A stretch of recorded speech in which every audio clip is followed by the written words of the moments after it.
Safety first.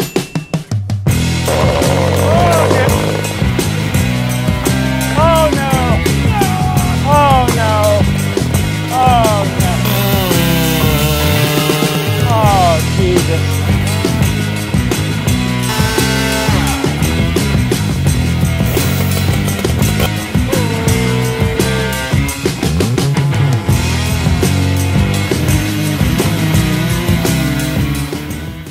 Okay guys, no Louie, go away. God, right at the perfectly wrong time. Go away, Louie. Go. They pick it. They're like children. They pick the most opportune time to screw with you. Anyways, now they're all coming over. God, go away. Go away. That's the third one. Now all three have been told to go away. Anyways, okay, so here we are. We are going to do an analysis here. And I believe I need to keep a little bit of volume on this. So here we go.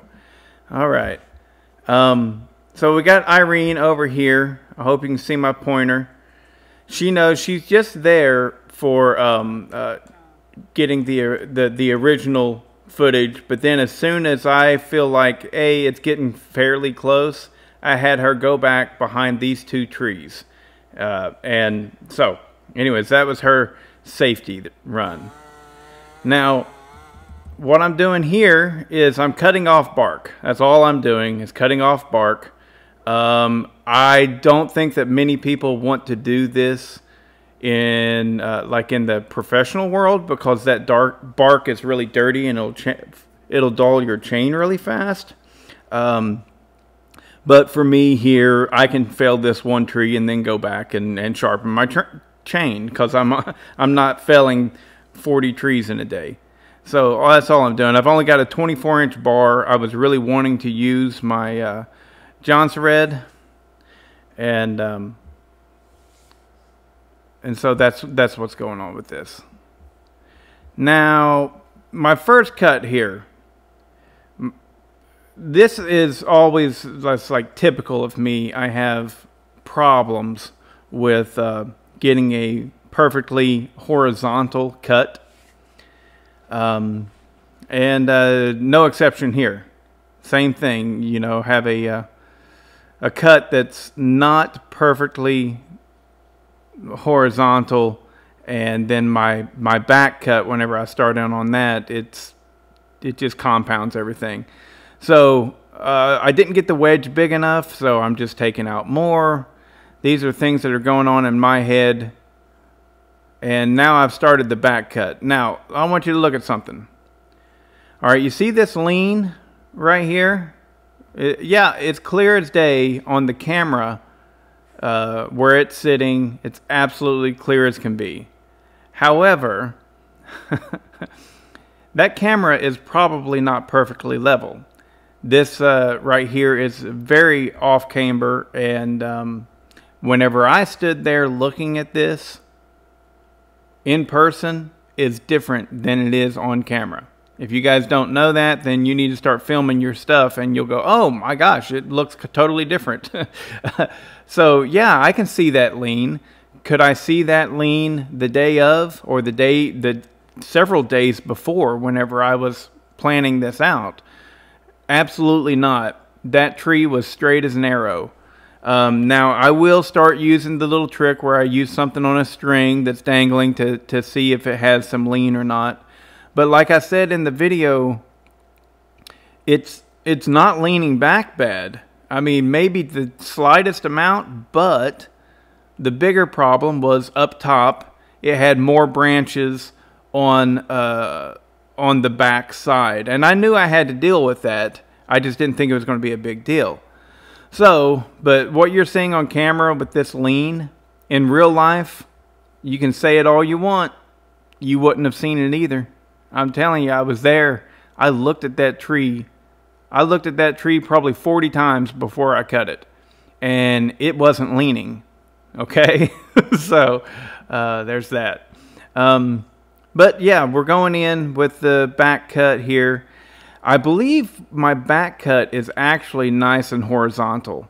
If it wasn't, then that saw would be sliding out or sliding in, depending on how I had it.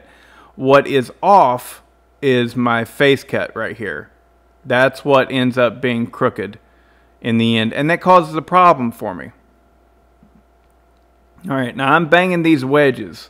So you can see I've already told Irene to move. You can barely see her here. She's hiding. But I'm banging them, banging them, I'm banging them, I'm banging them. And I'm looking up at it. I'm going, what's going on? Why isn't it moving? Well, probably the number one reason why it wasn't moving, and I know this now, a lot of you guys have pointed it out looking at my stump, and what has happened is, because my back cut here is nice and straight. It's a nice straight back cut. But the face cut right here, right, is crooked. It's like this. And so on the side that's closest to me, I've only got, you know, my holding wood is only that tall. Forget about how thick it is for a second.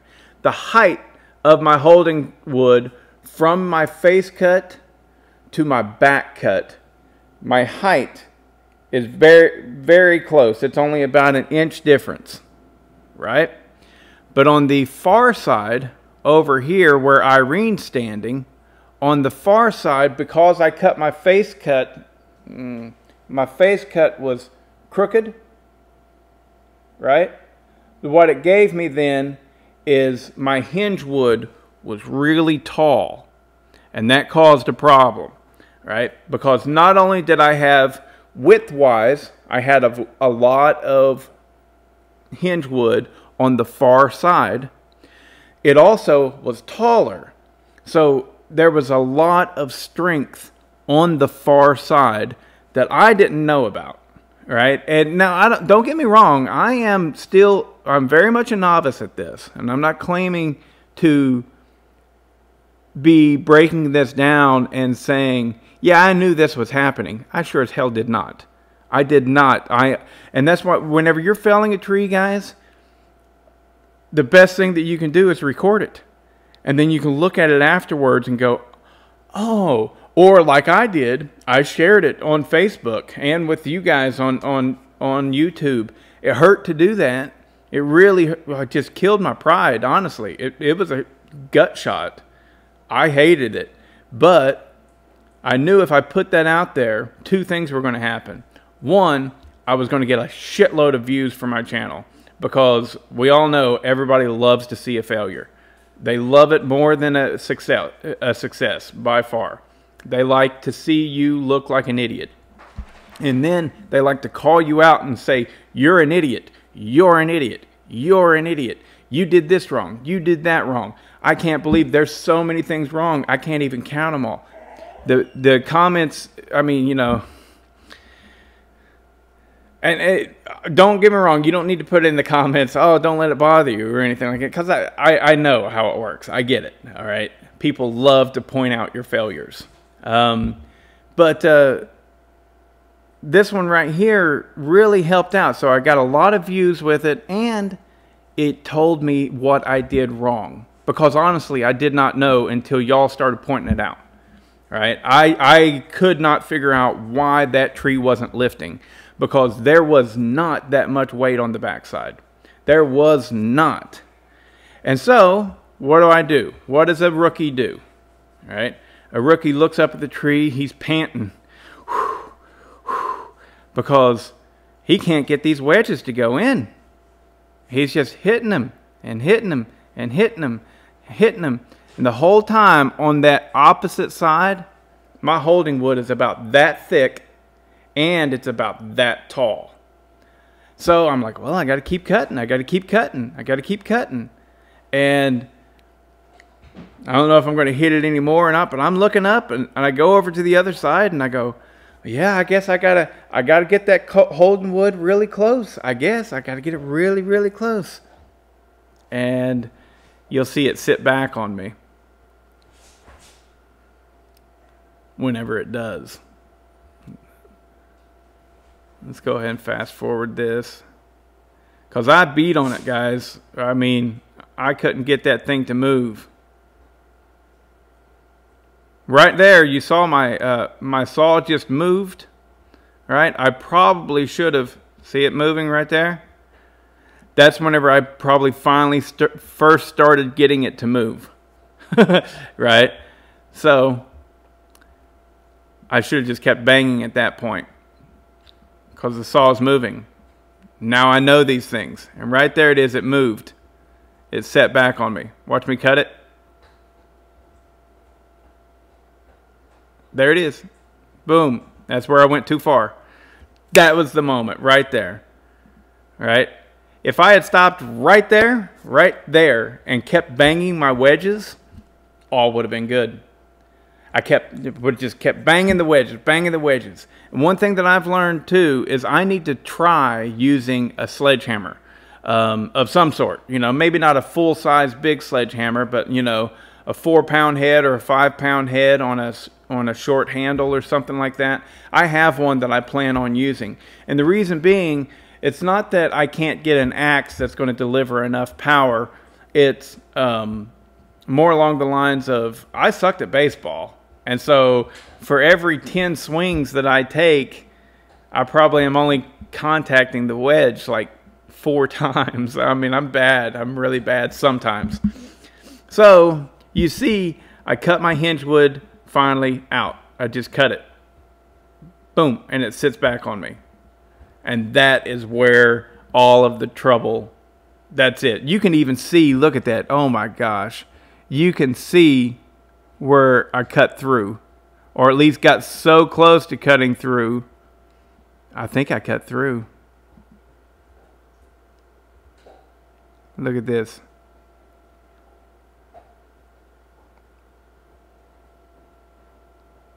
Boom. I at least cut close enough to where right there, that's where it's breaking loose. Breaking loose. You know, so it is what it is from here on out. You see me running, and it's like, holy crap. I am so amazed that my Johnson Red did not just get whacked. Look at that. I mean, boom. But there ain't a scratch on it. There ain't a scratch on it. It's amazing. So let's jump to another video real quick here. And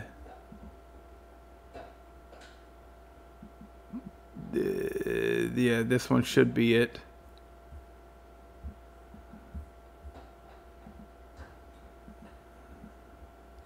Look at that. So let's see.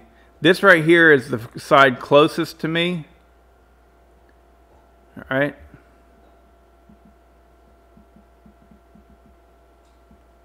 Look at that. So there's the problem.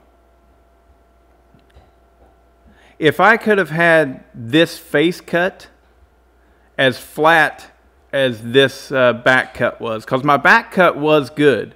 Looks like I got a little bit of an angle going downwards like this maybe, right? But that wasn't the problem. I don't think it was, you know. The problem was over on this far side. Let's have a look.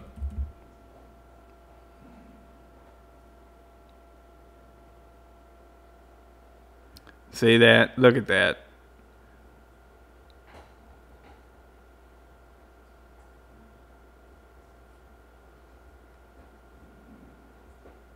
Boom. There we go. So if this had not been crooked, then that would have meant that this cut right here would have been all the way up like this. And so my hinge wood on this side would have been the same height as it was over here. It would have had a lot less strength, and I would have been able to pound my wedges in and it lift the tree and tilt it on over. So I know what I did. What I did was my face cut was crooked. And then due to that, whenever I'm cutting in, all right, I should have had Irene over here spotting, telling me not go past right here, but I didn't. So, but I could have pounded in my wedges. It would have lifted, and then I would have had a nice, perfect hinge wood. But, so, that's what went wrong. What went wrong is two things. Number one, my face cut was crooked. Number two, I took my hinge wood all the way out. And you can see that I cut all the way up to that line right there. I cut the crap out of it, man. I mean, I really cut it. But, so it wasn't lifting because my hinge wood was too strong. All right.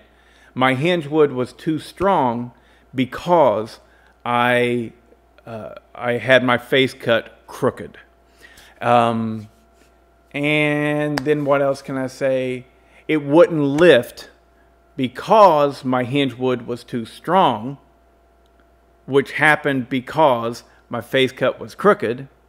And so I didn't know what else to do besides continue to cut, and I took too much of my hinge wood out, which caused the tree to fall backwards on me. Because it did want to lean backwards like this. It did want to do that. But it wasn't that bad. It wasn't because the tree was naturally leaning like this.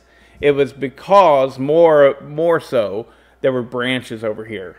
There were more branches on this side than on this side. The amount of lean to that tree, no matter what you think you see on the camera, it was not much. Maybe like that. It wasn't much at all. And so all that weight back there on this side right here, all that weight, once that hinge wood was gone, boom. And then what happened is it hit all the other trees that I had parked my side by side. My side by side was 40 feet away from that tree. My side by side, and it was not only 40 feet away from the stump, it was also behind a bunch of other trees. I mean, I purposefully parked it there. You know, anybody that has any mindset that I didn't know what I was doing and shouldn't have put my side-by-side there, then you don't know the situation, and how could you? You're just watching it on YouTube. I had that thing so well protected. But that tree, whenever it fell backwards and it hit other trees, it was like watching Plinko on The Price is Right. It was just going boom, boom, boom, boom. It was rolling, it was twisting, and I was going, no, it's going to land on the side by side. How is this even possible? And so this was, I mean, I don't know if I want to call it a wake-up call or a rude. It definitely wasn't a rude awakening. Yeah, it was. It was a rude awakening, but it was a hello, Bodie. Look out.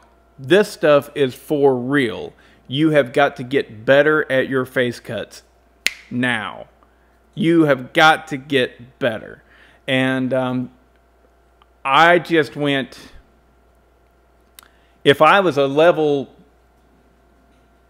let's do a scale from 1 to 100, okay? I was probably at a level 35, you know, 35 on my felling, maybe a 40, you know, cause I mean, literally our hobby, if you're watching this video, our hobby is, or it's our hobby or our job is to cut things with chainsaws. And so out of our group, right, how many of us have felled 100 trees? You know?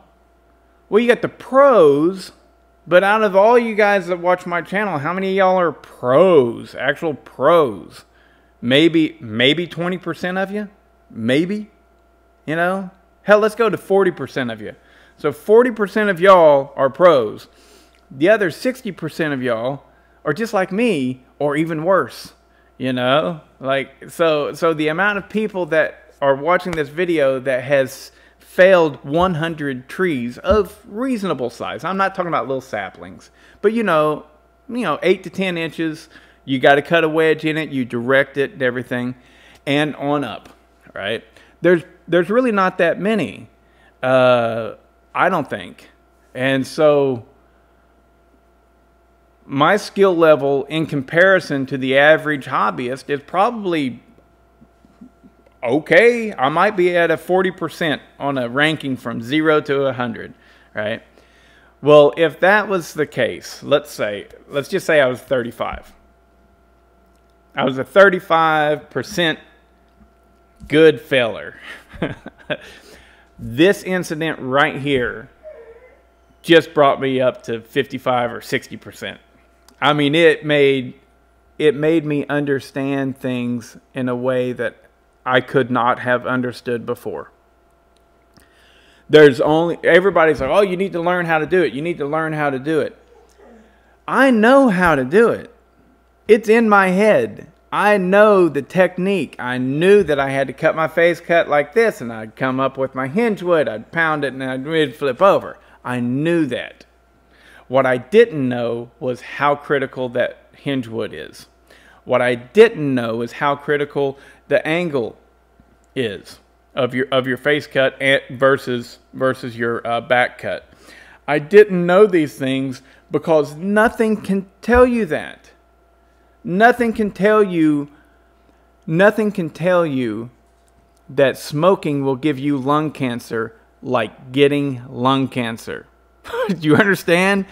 Nothing can tell you that chewing tobacco can give you mouth cancer until you chew back tobacco all your life and get mouth cancer and have to have part of your jaw cut out.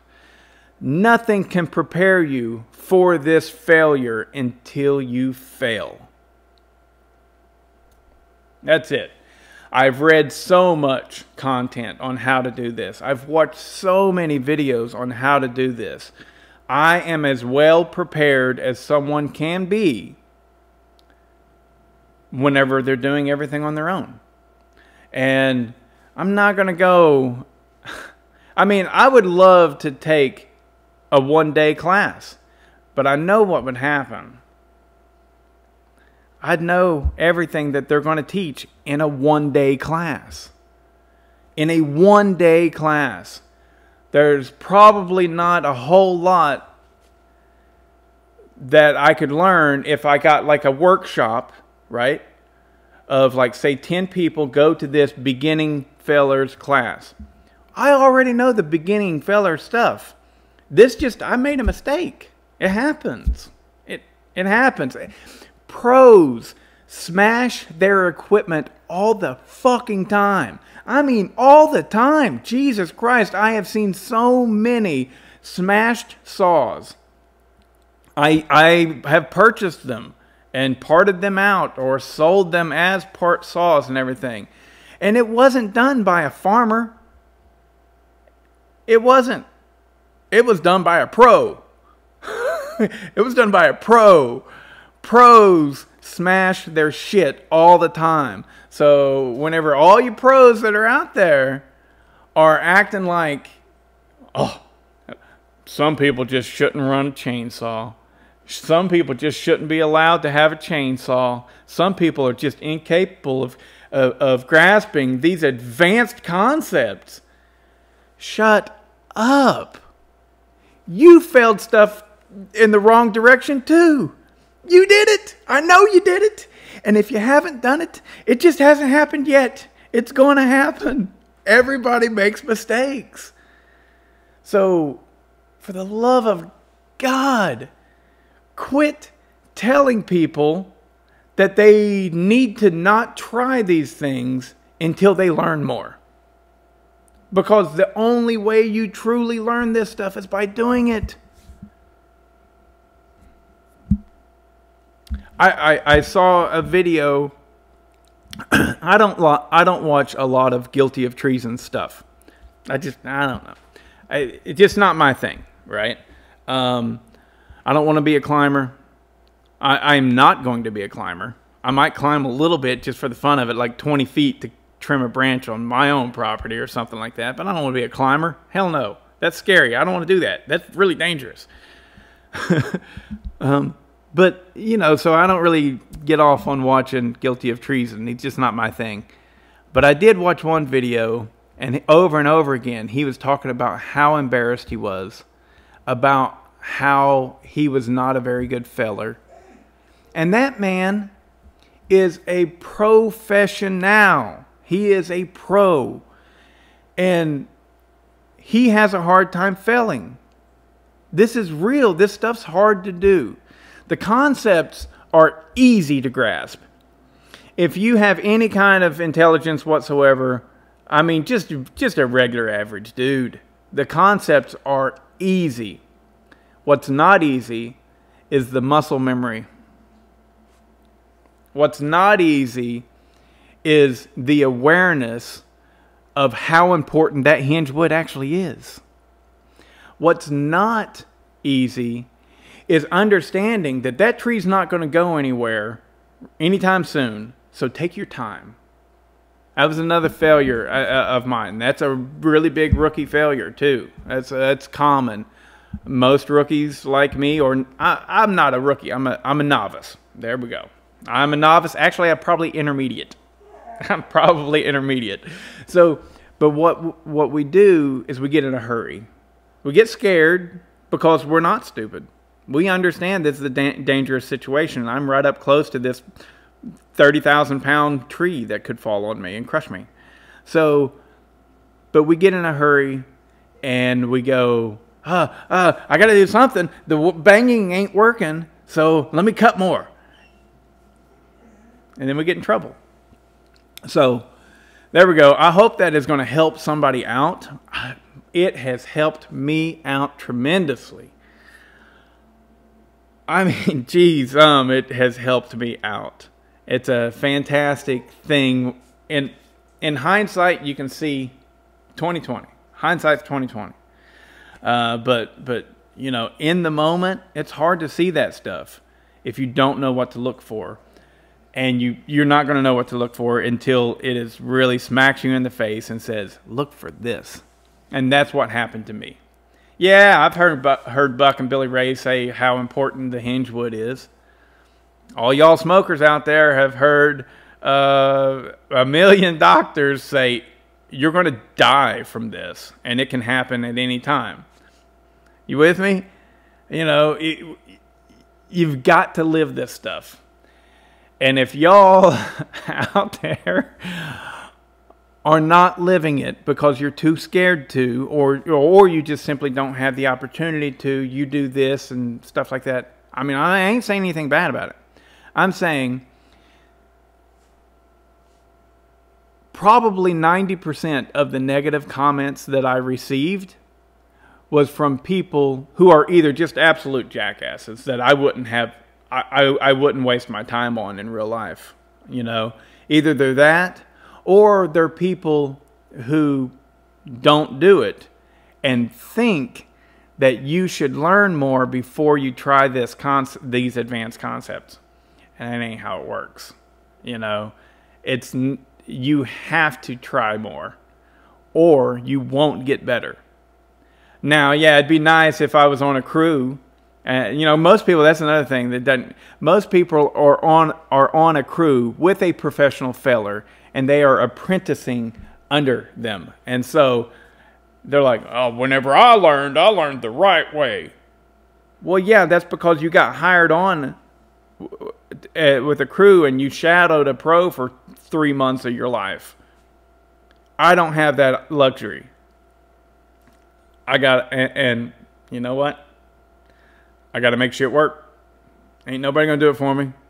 If I had to pay a pro for every tree that I had dropped, I would, well, I mean, I just wouldn't be able to do it, period. Let alone, I mean, I would spend every bit of money that I have. You know, getting trees dropped is expensive, and I have to do it a lot. So, I got to get better at it. Hope you enjoyed the video. How about that intro? Pretty cool, huh?